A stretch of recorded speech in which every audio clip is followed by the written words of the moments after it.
दुनिया के अंदर जो लोग अल्लाह के घर को आबाद करते हैं, अल्लाह के घर की तामीर और तरक्की में अपना हिस्सा डालते हैं, ऐसे लोग अल्लाह ताला को बड़े ही पसंद हैं। हदीस के अंदर मौजूद है, नबी करीम सल्लल्लाहु अलैहि वसल्लम ने इरशाद फरमाया मन बना लिल्लाहि मस्जिदन बनल्लाहु लहु बैतन फिल जन्ना। हुजूर ने फरमाया, जो बंदा अल्लाह के घर को तामीर करता है, अल्लाह के घर की तामीर में अपना हिस्सा डालता है, अल्लाह ताला उस बंदे के लिए जन्नत में घर और महल तामीर फरमा देता है। इसलिए कोशिश करें, जितनी भी मसाजिद हैं, हर मस्जिद की तामीर में, आबादकारी में, तरक्की में आप अपना जितना हिस्सा डाल सकते हैं जरूर डालें। और अगर हम मस्जिद की तामीर के अंदर शरीक नहीं है और अगर हम मस्जिद की तामीर से दूर रहने की कोशिश में लगे हैं, तो फिर हमें सोचना पड़ेगा कि हुजूर से मोहब्बत हमें इस बात की तरफ लाती है कि मस्जिद से दूर न जा, ए बंदा खुदा मस्जिद की तरफ लौटा।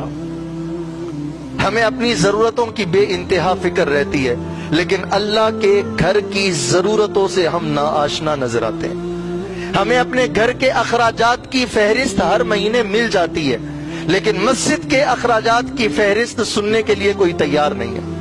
हम जैसे अपने घर के बजट को मैनेज करते हैं, काश हम मस्जिद के बजट को मैनेज करने में अपना किरदार अदा करें। जैसे हम अपने घर की सालाना तामीर और तरक्की के लिए, उसकी मेंटेनेंस के लिए हम अपनी जरूरतों से पैसे निकाल के उसे दुरुस्त कर दें, काश हम 1 साल के बाद अल्लाह के घर की दोबारा तामीर के लिए अपनी आमदनी से पैसों का हिस्सा निकालें। लेकिन मामला इसके बिल्कुल बरअक्स है। अगर कभी किसी बंदे के सामने मस्जिद के अखराजात को बयान किया जाए तो उसका सादा सा जवाब होता है कि जी इतने ज्यादा अखराजात कैसे हो जाते हैं, यहाँ कोई कारखाना तो नहीं लगा। मैंने कहा, मेरे भाई तुम्हें पता नहीं है, ये अल्लाह का घर है और अल्लाह के घर में आने वाले किसी बंदे को रोका नहीं जा सकता। यहाँ आके कोई वुजू करता है, कोई जाकर मस्जिद का पंखा चला के बैठ के कुरान पढ़ता है, तो हमें किसी ने इजाजत नहीं दी है कि हम मस्जिद का पानी रोक दें, हम मस्जिद के पंखे को रोक दें। हमारे लिए तो हक ये है कि हमारे बस में हो तो हम उसे कहें, मेरे भाई तुमने कुरान पढ़ना है तो हम एसी चलाते हैं, तुम एसी की ठंडी हवा में बैठ के रब का कुरान पढ़ो। लेकिन ये मुमकिन तब होगा जब हम अपनी आमदनी से मस्जिद के अखराजात को पूरा करने के लिए एक हिस्सा निकालें। इसलिए कोशिश करें, जितनी भी मसाजिद हैं, हर मस्जिद की तामीर में, आबादकारी में, तरक्की में आप अपना जितना हिस्सा डाल सकते हैं जरूर डालें। दुनिया के अंदर जो लोग अल्लाह के घर को आबाद करते हैं, अल्लाह के घर की तामीर और तरक्की में अपना हिस्सा डालते हैं, ऐसे लोग अल्लाह ताला को बड़े ही पसंद हैं। हदीस के अंदर मौजूद है, नबी करीम सल्लल्लाहु अलैहि वसल्लम ने इरशाद फरमाया मन बना लिल्लाहि मस्जिदन बनल्लाहु लहु बैतन फिल जन्ना। हुजूर ने फरमाया, जो बंदा अल्लाह के घर को तामीर करता है, अल्लाह के घर की तामीर में अपना हिस्सा डालता है, अल्लाह ताला उस बंदे के लिए जन्नत में घर और महल तामीर फरमा देता है। इसलिए कोशिश करें, जितनी भी मसाजिद हैं, हर मस्जिद की तामीर में, आबादकारी में, तरक्की में आप अपना जितना हिस्सा डाल सकते हैं जरूर डालें।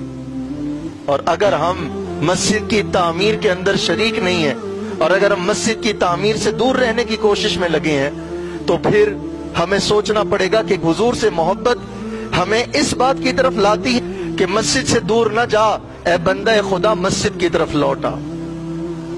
हमें अपनी जरूरतों की बेइंतहा फिक्र रहती है, लेकिन अल्लाह के घर की जरूरतों से हम नाआशना नजर आते हैं। हमें अपने घर के अखराजात की फहरिस्त हर महीने मिल जाती है, लेकिन मस्जिद के अखराजात की फहरिस्त सुनने के लिए कोई तैयार नहीं है।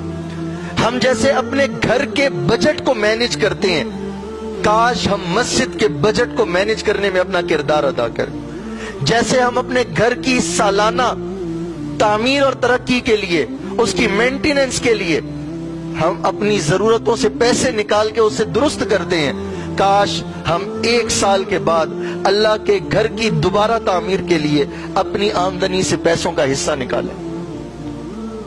लेकिन मामला इसके बिल्कुल बरअक्स है। अगर कभी किसी बंदे के सामने मस्जिद के अखराजात को बयान किया जाए तो उसका सादा सा जवाब होता है कि जी इतने ज्यादा अखराजात कैसे हो जाते हैं, یہاں کوئی کارخانہ تو نہیں لگا؟ میں نے کہا میرے بھائی تمہیں پتہ نہیں ہے، یہ اللہ کا گھر ہے اور اللہ کے گھر